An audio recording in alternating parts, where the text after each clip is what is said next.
Namaskaram everyone, this is Vishwaksen and welcome to Vaka Talks, where we talk about mental health and emotional well-being in different kinds of relationships. We are talking about the story of Mata Ganga, how she descended from heavens onto earth and then to Patalam, and trying to analyze it and see and understand generational trauma. And now Queen Yadavi has been poisoned, and Orva Maharshi, he recognizes it and he protects the baby, the fetus, and the mother, and then Sagara is born, and he names him as Sagara with poison. Gara is poison. Garalakanta is a name for Lord Shiva because he drank the poison and stopped it in his throat during the Amrutotpatti. We'll talk about that when we talk about Sagar Manthanam. And over here he is born with the poison, so the seed is already incorporated in the system. And uh, Sagara, he grows up under the teachings of Aurva Muni, and then he grows up and then he goes and he wins back his kingdom of Ayodhya, and he wins back Ayodhya, and he's back on his throne. So over here we see that when we let the negativity in, it does the job that we wanted it to do. Here, King Sagara is grows up and he wins back the kingdom. So the crisis is taken care of, and uh, and at the same time, the poison is not dealt with. The, it continues to brew. It continues to take its effects. Uh, so uh, so now, because it has not poisoned King Sagara completely because of the teachings of the guidance of our Muni. So so when this negative entity is in the system in the beginnings, because it is under extreme scrutiny and guidance of others, the their negative traits do not affect the system immediately. Immediately the first result is that the crisis is alleviated, the crisis is handled. So the crisis of losing the kingdom and them not having a kingdom, and the kingdom is not properly administered, the subjects being troubled by the invaders. So the first crisis has been averted, crisis has been handled. So this actually shows that yes, this actually brings down our walls, because this negative entity has taken care of what we want them to take care of. It has handled what we brought them in for. So this lowers our walls, our firewalls. And the same thing, King Sagara, he goes and expands his kingdom. He brings everyone under control to prevent future attacks. So he has brought neighboring kingdoms also under control. So here we see the benefits first of bringing in this toxic person. The same thing, during love bombing phase, when we let in a toxic person, in the beginning it is wonderful. Uh, they basically, we see that all our dreams have come true, all the things that we were hoping for have been answered, all our prayers have been answered. So the same thing. So here King Sagara is not a toxic person, but the Visham is already in the system.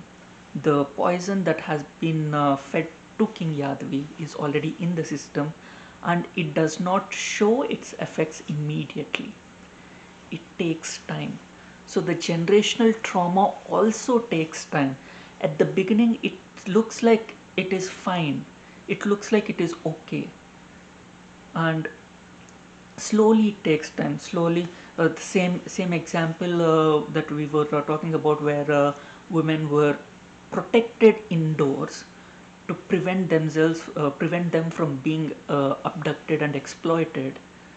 Slowly, so at the beginning it is for protection only, and because they know it is for protection only, and they don't they respect each other. There is understanding, and they share duties and everything.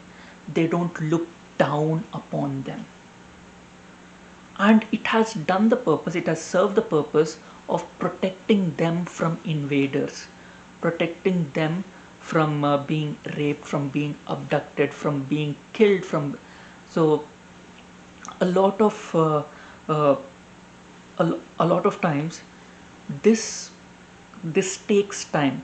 So over generations it brews. At the beginning it has done its purpose, and it appears as if it's the best thing, it is the only thing that can be done. And in the situation of crisis, yes, it is the only way. It is the only way uh, that can handle the crisis, but it continues. So as long as the longer the crisis continues, the more rigid the system becomes, the more it strengthens this trauma. It strengthens this poison more and more, because it brews for longer, and more generations pass. People don't realize why this poison has been injected in the system in the first place, and and they normalize this poison, they normalize this toxicity, they normalize this toxic traits as it is how it is. It My parents have been like this, my grandparents have been like this. The longer it goes uh, without pulling out of the toxicity, the more normalized it becomes. So the same thing happens, though it does not affect King Sagara directly, because there is the wisdom of Oromani that comes into play, and also it's immediate. So they know the system, they know what has happened, and he has controlled the poison that he he developed with. And the same way, the first beginning generations, they were still women were did not did not face the atrocities that they are facing now and in the recent past, when the system originally began to protect them from the invasions, because the crisis was still underway, and it was current, and it wasn't a habit, it wasn't a normalized situation that people did not question. They understood the reason for it. So at the beginning, the reason is valid, and the moment the reason becomes invalid and the practice still continues, that is when the poison brews, that is when the system starts becoming toxic. And in the same way, in corporate world, when the crisis is handled and the barriers are lowered, we don't we don't we don't let go of the person. We keep them in the system, and we say, well, they handle this in the time of crisis, so let's turn a blind eye towards their practices. And those practices, when they're in the absence of the crisis, becomes toxic, letting go of a lot of people to to protect, to reduce the expenses, and increasing the workload on a limited number of people. Well, in the times of crisis, even the employees understand. But when there is no crisis, the same activities, the same techniques are used to basically exploit the workforce. During a depression, during a downturn, yes, everyone is in a crisis, and difficult decisions had to be made. Continuing the decisions and using them as a tool to exploit other people is when the poison brews. It's when the poison strengthens. When there is no crisis, the tools that are used during crisis should not be used. If you like my content, please hit the like button and share your experiences in the comment section below, and please share my videos with people you feel would benefit from my content, and please subscribe to my channel. Thank you. Until we meet again.